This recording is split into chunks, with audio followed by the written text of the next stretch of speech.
بسم اللہ الرحمن الرحیم۔ معزز سامعین کرام، یہ اللہ تعالیٰ کی قدرت کی نشانیاں ہیں۔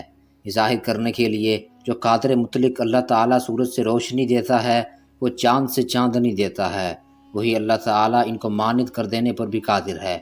رسول اللہ صلی اللہ علیہ وسلم کے زمانے میں آپ صلی اللہ علیہ وسلم کے صاحبزادے حضرت ابراہیم رضی اللہ تعالیٰ عنہ کے انتقال کے بعد سورج گرہن ہو گیا۔ اس زمانے میں لوگوں کا خیال یہ تھا کہ سورج گرہن کسی بڑے آدمی کی وفات یا پیدائش کی وجہ سے ہوتا ہے، جیسا کہ ابھی آپ صلی اللہ علیہ وسلم کے بیٹے کی وفات پر ہوا، تو آپ صلی اللہ علیہ وسلم نے اس عقیدے کی نفی فرمائی۔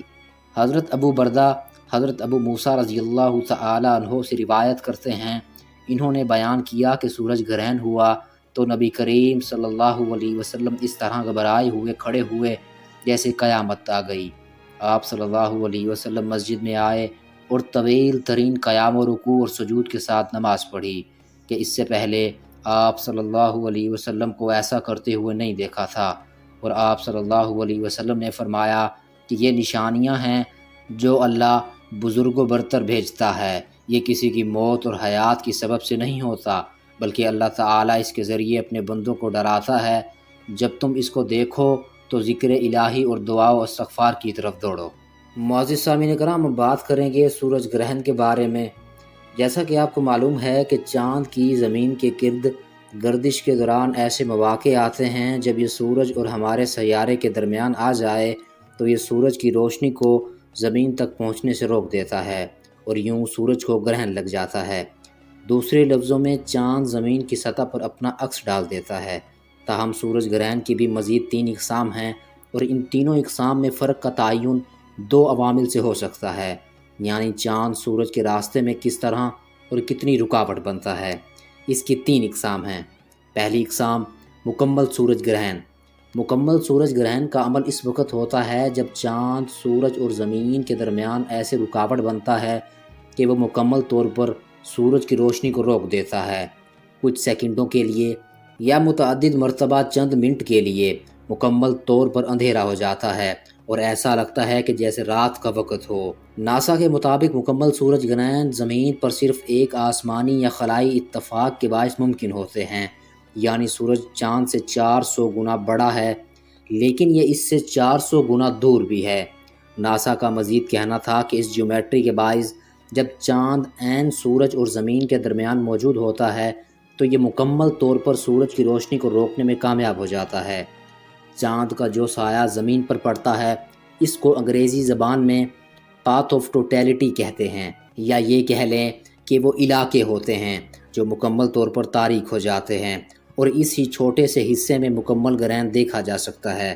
زمین پر سائے کی اس پٹی کے دونوں اطراف میلوں دور تک جزوی طور پر گرہن دیکھا جاتا ہے۔ سائے کی پٹی کے علاقے سے آپ جتنا دور ہوں گے اس قدر آپ گرہن کم دیکھیں گے، اور آپ کو سورج کا کم سے کم حصہ چاند کے پیچھے چھپا نظر آئے گا۔ جہاں تک کہ گرہن کے دورانیے کا تعلق ہے، اس کا انحصار اس بات پر ہے کہ زمین سورج کے مقابلے میں اپنے مدار میں کس جگہ پر ہے، اور چاند زمین کے مقابلے میں اپنے مدار میں کس جگہ پر ہے، اور زمین کے کون سے حصے پر چاند کا سایہ پڑنے سے مکمل طور پر تاریکی ہو جائے گی۔ چلی سے تعلق رکھنے والے آسٹرو فزکس کے ماہر لکھتے ہیں کہ سورج گرہن کا دورانیہ زیادہ سے زیادہ 7 منٹ اور 32 سیکنڈ کا ہو سکتا ہے۔ سورج گرہن کتنے دنوں بعد یا کتنی دیر میں ہوتا ہے، اس بارے میں شاید آپ کا خیال ہو کہ ایسا کم ہی ہوتا ہے، لیکن اصل میں ہر 18 ماہ بعد ایک سورج گرہن ہوتا ہے۔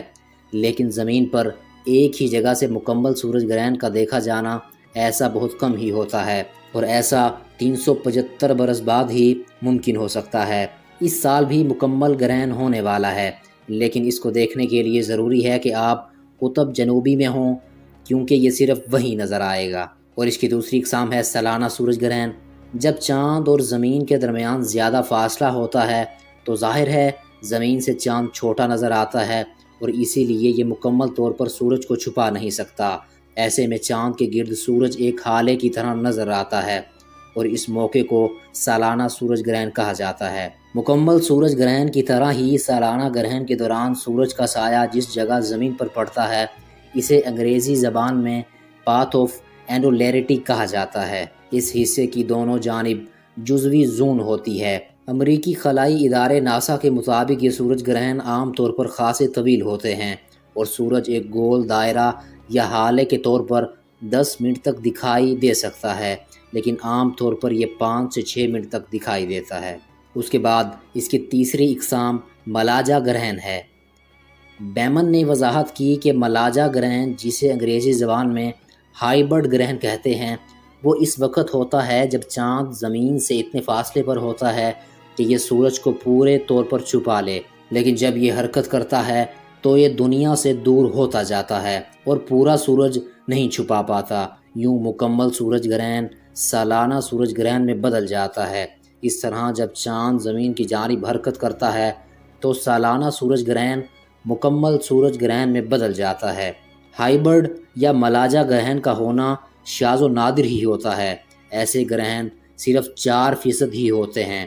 ناسا کے مطابق آخری سورج گرہن سن 2013 میں ہوا تھا، اور ایسے دوسرے سورج گرہن کے لیے ہمیں 20 اپریل 2023 تک انتظار کرنا ہوگا، جو انڈونیشیا، آسٹریلیا اور پاپوا نیو گنی میں دیکھا جائے گا۔